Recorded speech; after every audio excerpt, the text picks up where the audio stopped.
সরকারি চাকরির বয়স ৩৫ নির্ধারণ কল্পে আবারও একটি কমিটি গঠন। সেই কমিটিতে ৫ সদস্য রাখা হয়েছে। এই ৫ সদস্য বিশিষ্ট কমিটিকে বলা হয়েছে আগামী ৭ কর্মদিবসের মধ্যে, কর্মদিবস ৭ দিন নয়, এখানে শুক্র শনি বাদ দিতে হবে, সরকারি ছুটি থাকলে বাদ দিতে হবে। এই ৭ কর্মদিবসের মধ্যে তারা প্রতিবেদন দাখিল করবে। সেই প্রতিবেদনের উপর ভিত্তি করে মূলত সিদ্ধান্ত নেওয়া হবে কত বছর নির্ধারণ করা যায়, ৩২ করবে না ৩৫ করবে। আমরা ইতিপূর্বে কিন্তু সরকারের নিকট থেকে একটি ভাষায় একটি আওয়াজ পেয়েছি যে চাকরি বয়স ৩২ করা যেতে পারে। তো সরকারি এই যে কমিটি তৈরি করে দেওয়া হলো, এই কমিটির কাজটা কি? এই কমিটি কি করবে? এই কমিটি আসলে এই বয়সসীমা নির্ধারণের জন্য একটি প্রতিবেদন দাখিল করবে।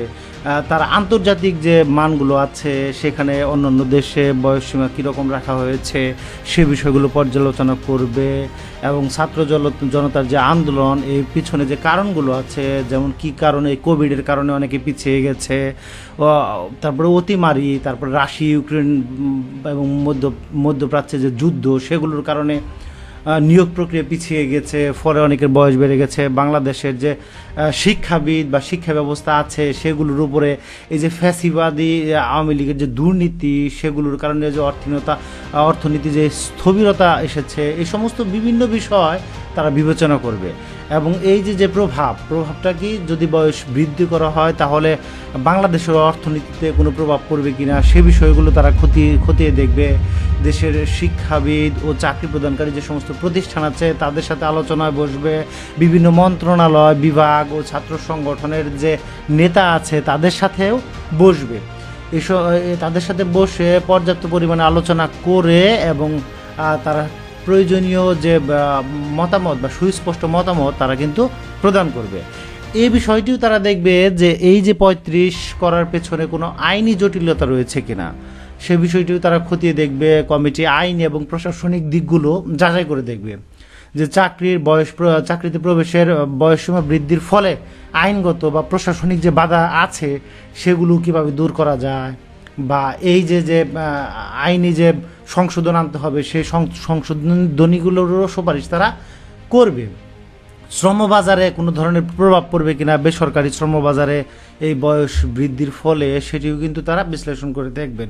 সরকারের আর্থিক কোনো ক্ষতি হবে কিনা বা কী পরিমাণ আর্থিক ব্যয় বাড়বে বা কমবে, সে বিষয়েও তারা বিস্তারিত তথ্য যাচাই বাছাই করে এই প্রতিবেদনটি তৈরি করবে। এই চাকরিতে বয়স বৃদ্ধির যে প্রস্তুতি, সে প্রস্তুতিটাও তাদের নিতে হবে। প্রাসঙ্গিক যে তথ্য পরিসংখ্যান সেগুলো অন্তর্ভুক্ত করতে হবে, প্রয়োজনীয় সুপারিশও তারা সেখানে করবে। এই যে কমিটি আছে এরা কিন্তু ৭ কর্মদিবস, ৩০ তারিখ থেকে ৭ কর্মদিবস অর্থাৎ ৩০ তারিখে যে আদেশটি জারি করা হয়েছে সেখানে বলা হয়েছে এটি কার্যকর হবে, অর্থাৎ খুব দ্রুত কার্যকর হবে বা অবিলম্বে কার্যকর হবে। তার মানে ৩০ তারিখ থেকে হিসেবটা ধরলে দেখা যাচ্ছে যে আগামী সোমবার বা মঙ্গলবার, সর্বোচ্চ আগামী সপ্তাহের মধ্যেই একটি সিদ্ধান্তে পৌঁছাবে সরকার। তো সরকার চেষ্টা করছে একটু দ্রুত সিদ্ধান্ত নিতে, কারণ এই ধরনের সমস্যায় একাধিকবার কিন্তু মুভমেন্ট হয়েছে। বিগত সরকারের আমলেও আপনারা দেখেছেন বা আমরা দেখেছি, বেশ কয়েকবার এরকম আন্দোলন হয়েছে।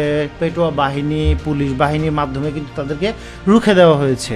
এবারও দেখা গেল টিয়ার শেল নিক্ষেপ করা হয়েছে এবং তাদের উপরে লাঠিচার্জ করেও তাদের কিন্তু এই প্রধান উপদেষ্টার বাসভবনের সামনে, যমুনার সামনে থেকে সরানো যায়নি। তো এরই প্রেক্ষিতে প্রথমে দেখলাম আমরা ১-২ সদস্য বিশিষ্ট একটি কমিটি গঠন করা হলো, আবারও একটি কমিটি জারি করা হলো ৩০ তারিখে।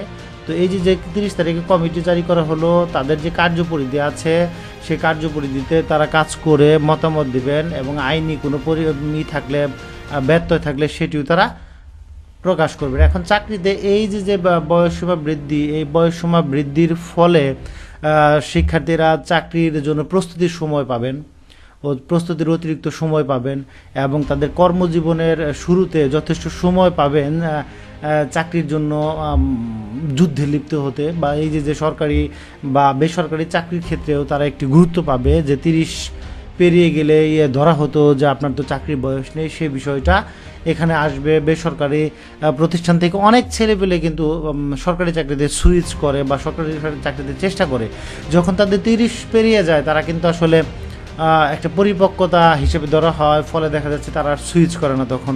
তো 35 করার ফলে কিন্তু এই যে মানসিকতা, এই মানসিকতা কিন্তু তাদের মধ্যে চলে আসবে। তার মানে বেসরকারি চাকরি ক্ষেত্রে যে প্রভাব, সেই প্রভাবটাও সরকার আমলে নেবে। তো এই প্রভাবটা আমলে নিয়েই তারপরে একটি চূড়ান্ত সিদ্ধান্ত দিবে। এখন কমিটি, এই যে কমিটি কি আবার কোনো সম্মানী বা আর্থিক সুবিধা ভোগ করবে? হ্যাঁ, এই কমিটি এই সিদ্ধান্ত দেওয়ার জন্য যে সাচিবিক সহায়তা, লজিস্টিক সহায়তা এবং অন্যান্য বিভিন্ন সহায়তা, গাড়ি ও প্রয়োজনীয় যে সরকারি সরঞ্জাম তারা ব্যবহার করবে।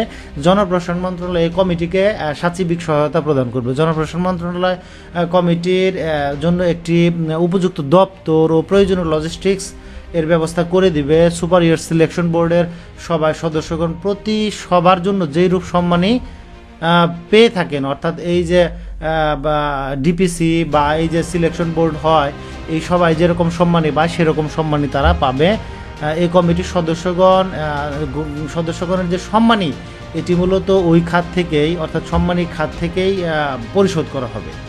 তো দেখা যাক কমিটি কি ধরনের তথ্য দেয়। সবাই প্রত্যাশায় আছে, চাকরিজীবীরা বা চাকরি প্রত্যাশীরা আসলে 35 প্রত্যাশা করছে। তো সরকার 32 করে নাকি 35 করে, সেটাই মূলত দেখার বিষয়। তো এই ধরনের সংবাদ পাওয়া মাত্রই প্রকাশ করতে থাকবো। চ্যানেলটি যদি আপনাদের ভালো লাগে তাহলে সাবস্ক্রাইব করে রাখতে পারেন, বেল বাটন বাজিয়ে রাখতে পারেন পরবর্তী ভিডিও নোটিফিকেশন পেতে।